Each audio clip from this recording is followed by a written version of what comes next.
On a sunny day in July, over 60 volunteers descended on West Kensington Ministry to volunteer their time and their skills. There were church members there, police from the 26th District, men from a halfway house, volunteers from the Interfaith Ministry, and even drug dealers working side by side. I'm the pastor of this church, Reverend Adan Mairena, the West Kensington Ministry at Norris Square. On that day, about 60 of us were working really hard, taking dirt out of a basement. Why? The basement of this church is huge. About 20 years ago, the pastor of this church started emptying out, along with some of his youth, dirt from a few spaces so as to create more programmatic space. You get to the basement by going through the men's restroom, down the stairs. You got a duct to go through a doorway, but it's a lot of space.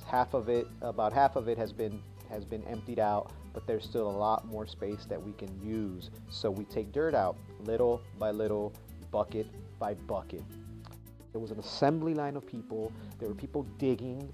There were people putting the dirt in the buckets. There were people handing the heavy buckets one by one, an assembly line that goes up a narrow, dangerous stairway through the bathroom, through the church's vestibule, into a dumpster.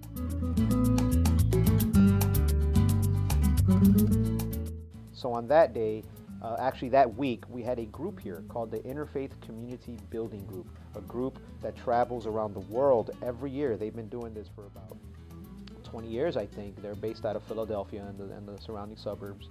And this group is interfaith, made up of Muslims, Jewish people, Christians, whatever else, I guess. And that week, their site was here, the West Kensington Ministry at Norris Square. So for that week, they did a lot of work, but we had about 10 to 15 officers from the 26th Police District of Philadelphia.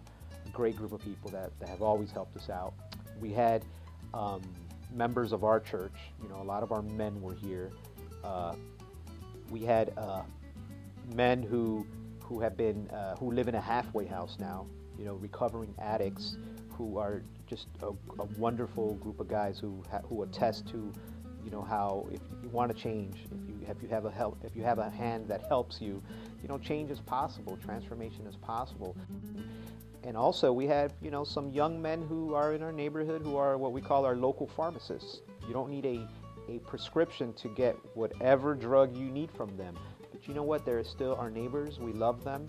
Our neighborhood organization and some of our neighbors, we try to reach out to them and show them that there are other ways to live life. But we live in a neighborhood that's challenging, that's tough. I'm not condoning what they're doing, but they are our neighbors, they are our kids, and we love them nonetheless.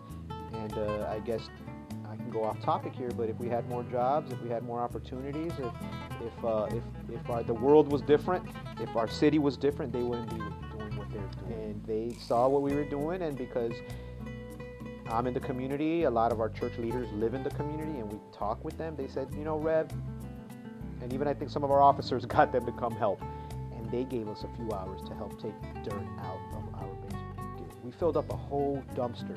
The dumpster was donated, and we got that donated through our councilwoman. Our councilwoman is Maria Quinones Sanchez. For that day, we came together. People were tired. We ate. We laughed. After that, people went home. Did it make a difference in their lives? Are they different now? Who knows? Who knows? I pray they are. I think some of us are, because some of us do remember that day.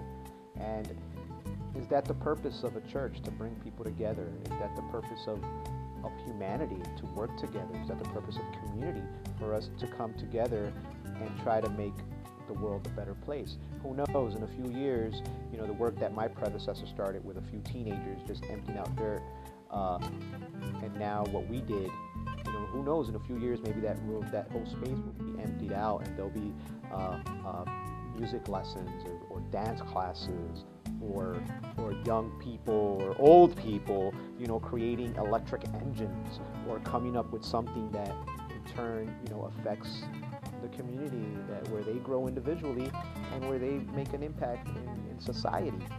So it's amazing how when we come together no matter what differences we have. There's that commonality we have of being human beings and rolling up our sleeves and getting literally dirty. Who knows, maybe the space we're creating is the space of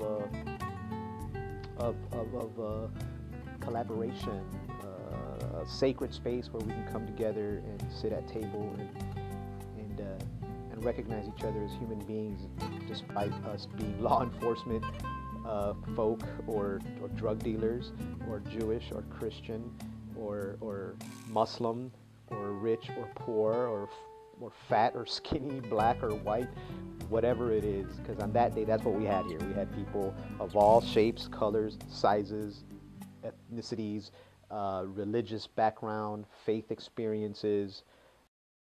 So that was for me, that was a beautiful day.